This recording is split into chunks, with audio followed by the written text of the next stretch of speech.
President leader MS Arjun గారిని ఆహ్వానించుకుందాం. మీ అందరి కష్టాల మధ్య ఎంఎస్ గారి గురించి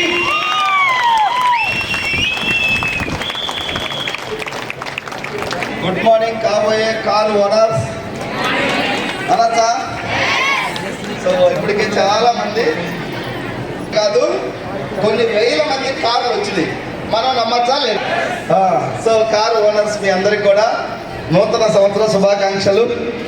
సో ఈ సంవత్సరం స్టార్టింగ్లో గురువు గారు మరి మైసూరు నుండి ఇక్కడికి రావడం జరిగింది. గురువు గారిని చూడాలని భారతదేశ వ్యాప్తంగా కొన్ని అదృష్టం వచ్చింది. అందరం కూడా హ్యాపీగా ఫీల్ అవ్వచ్చు గురువు గారి దర్శనం. సో గురువు గారిని చూడటం కోసం మనకు గూడూరు నుంచి, తిరుపతి దగ్గర గూడూరు నుంచి రావడం జరిగింది. కావలి, గుంటూరు, హైదరాబాదు, అచ్చంపేట, కామారెడ్డి, ఇంకా చాలా రకరకాల. సో వెస్టీజీ ద్వారా, గురువు గారి మాటల ద్వారా వెస్టీజీ గొప్పతనాన్ని తెలుసుకొని గురువు గారి ఆలోచనలకు అనుగుణంగా సో సక్సెస్ అయిన అందరూ లీడర్లు కూడా మరొకసారి మళ్ళీ గురువు గారిని, ఇంతకుముందు గురువు గారి మీటింగ్స్ విన్నరు, మళ్ళీ ఒకసారి దర్శించుకోవాలి అనే ఉద్దేశంలో తెలియదు.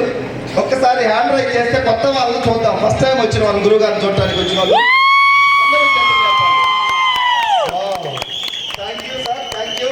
Thank you very much.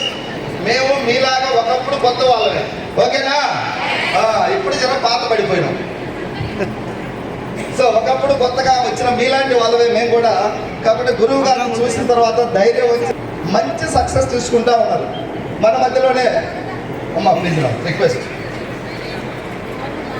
అమ్మా ప్లీజ్. ఇంకా గాలి సోకినా మేము మారుతామనే నమ్మకం, విశ్వాసం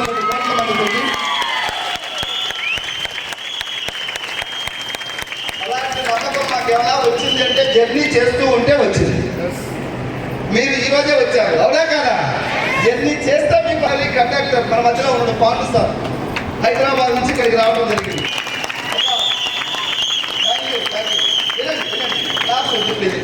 వినండి. 14 సంవత్సరాల పని సార్, 11 సంవత్సరాలు ఆర్టీసీ జాబ్ చేసింది. ఫైనల్గా నేను అడిగిన, ఎంత సంపాదించావు? ప్లీజ్ తల్లి, సీట్ల కోట్ల మాట కొట్లాడుకుంది, ఫ్రీ బస్ లాగా అయిపోయినట్టుంది.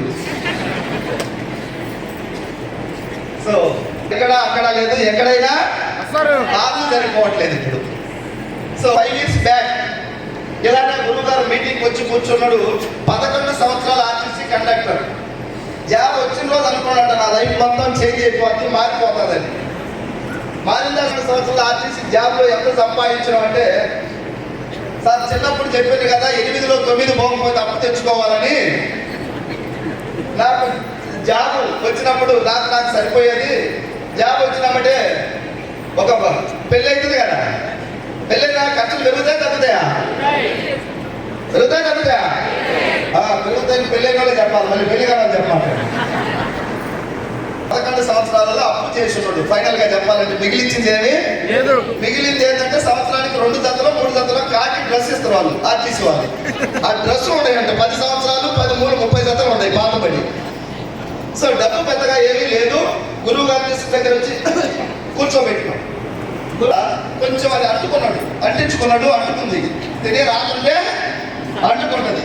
సో ఒక 30,000 32,000 సంపాదించే ఆర్టీసీ కండక్టర్ గురువు గారి ఇచ్చినటువంటి ఆ ధైర్యం, ఆ స్ఫూర్తి, ఆ మాటలు, ఆ పర్సనాలిటీతో వెస్టీజ్లో పాటిస్తారు. ఒక 5 సంవత్సరాలు జర్నీ చేస్తే ఇప్పటికే 1 కోటి పైబడి 1.5 పెట్టి ఇల్లు కట్టిండు, కారు తీసుకున్నాడు.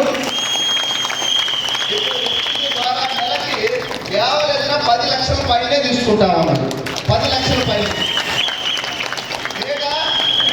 కొత్త వాళ్ళకి మళ్ళీ ఒక అనుమానం, ఏం సార్ 10 లక్షల ఎట్లా వస్తాయి? కొంచెం గురువుగారి మాటలు అయిపోయినా తెలుస్తుంది ఎట్లా వస్తాయండి, ఓకేనా సార్? ఇప్పుడు జాబ్ పోతాడా?